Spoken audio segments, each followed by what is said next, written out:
ارے اپنی تاریخ پڑھو، صرف ڈرامے ہی نہ دیکھتے رہ جاؤ، صرف گانے ہی نہ سنتے رہ جاؤ، اور بھی دکھ ہیں زمانے میں محبت کے سوا۔ انہوں نے اپنے بلایا وزیر خزانہ مزاحم، اپنا ہی غلام، ہاں بھائی مزاحم، ہمیں بچوں کے کپڑے چاہیے تو اگلے مہینے کی تنخواہ ایڈوانس مل جائے۔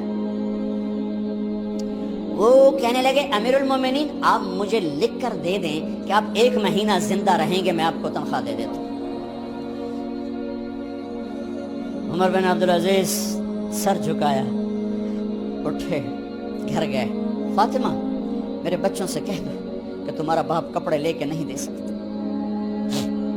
اپنی تاریخ تو دیکھو۔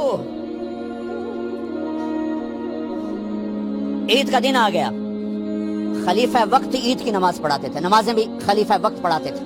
بنو امیہ کا خاندان ملنے کے لیے آ رہا ہے، سارے سرداروں کے بیٹے اعلیٰ پوشاک اعلیٰ لباس ملنے آ رہے ہیں۔ تھوڑی دیر بعد دیکھا تو بچے بھی ملنے آ رہے ہیں، امیر المومنین کی حیثیت سے بچے باپ کو ملنے آ رہے ہیں اور ان کے جسموں پر پرانا لباس ہے۔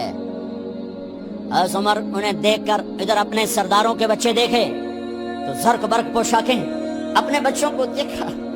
ارے اس باپ سے پوچھو جو سب کچھ کر سکتا ہو اور پھر مٹھی بند کر لے کہ نہیں میں نے حرام کی طرف نہیں جانا۔ بچوں کو دیکھا تو آنکھیں ڈب ڈبا گئیں، آنکھوں میں آنسو آ گئے۔ فرمایا میرے بچوں آج تمہیں اپنے باپ سے گلہ تو ہوگا کہ آج ہمارے باپ نے کپڑے ہی نہ لے کے دیے۔ ان کے ایک بیٹے ہیں عبد الملک، ان سے بھی 4 ہاتھ آگے تھے، ان سے پہلے ہی فوت ہو گئے تھے۔ کہنے لگے ابا جان آپ کو مبارک، آج ہمارا سر بلند ہے، ہم شرمندہ نہیں ہیں، آپ کو مبارک ہو، آپ نے قومی خزانے میں بددیانتی نہیں کی ہے، ہم شرمندہ نہیں ہیں، انسانوں کو کپڑوں پہ نہیں تولا جاتا۔ آج کا میرا دیس کا مالدار اتنا فقیر ہو گیا ہے، اتنا چھوٹا ہو گیا ہے کہ وہ اپنا تعارف کروانے کے لیے 50 لاکھ کی گھڑی لیتا ہے، 6 لاکھ کا جوتا لیتا ہے۔ آج کی بیگم اتنی چھوٹی ہو گئی ہے کہ اپنے قد کو بڑا کرنے کے لیے وہ 10 لاکھ کا ہینڈ بیگ لیتی ہے کہ دیکھو میرا بیگ 10 لاکھ کا ہے۔ ارے میری بہن تو 10 ٹکے کی بھی نہیں رہی اگر تو نے بیگ سے اپنے آپ کو بڑا بنایا۔ او میرے دوست تو 2 ٹکے کا نہیں ہے اگر تو 10 لاکھ کے جوتے اور 50 لاکھ کی گھڑی سے اگر تو بڑا بننا چاہتا ہے۔ ارے اس دھوکے سے نکلو۔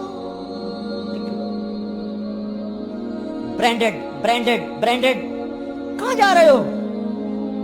جب تم اپنی ذات میں بے قیمت ہو تو رب ذوالجلال کی قسم تمہاری گھڑیاں، تمہارے بیگ، تمہاری گاڑیاں، تمہارے بنگلے تمہاری عزت کو بڑھا نہیں سکتے۔ ابا جان آج ہم خوشی سے بلند ہیں کہ ہمارے باپ نے بددیانتی نہیں کی۔ گھر میں تشریف لائے، کہنے لگے فاطمہ کچھ پیسے ہیں، میرا انگور کھانے کو جی چاہ۔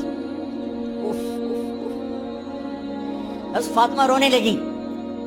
فرمایا امیر المومنین خزانہ تو بھرا پڑا ہے، 1 درم کا بھی تیرا حق نہیں ہے کہ تو 1 درم لے کے انگور خرید لے۔ تو تھوڑا پٹھے فاطمہ میں جہنم نہیں برداشت کر سکتی۔ او میرے بھائیو جو دن رات سود میں پھنس چکے ہو، جو دن رات جوے شراب میں پھنس چکے ہو، کیسے اللہ کے سامنے سرخرو ہو کر کھڑے ہو گئے؟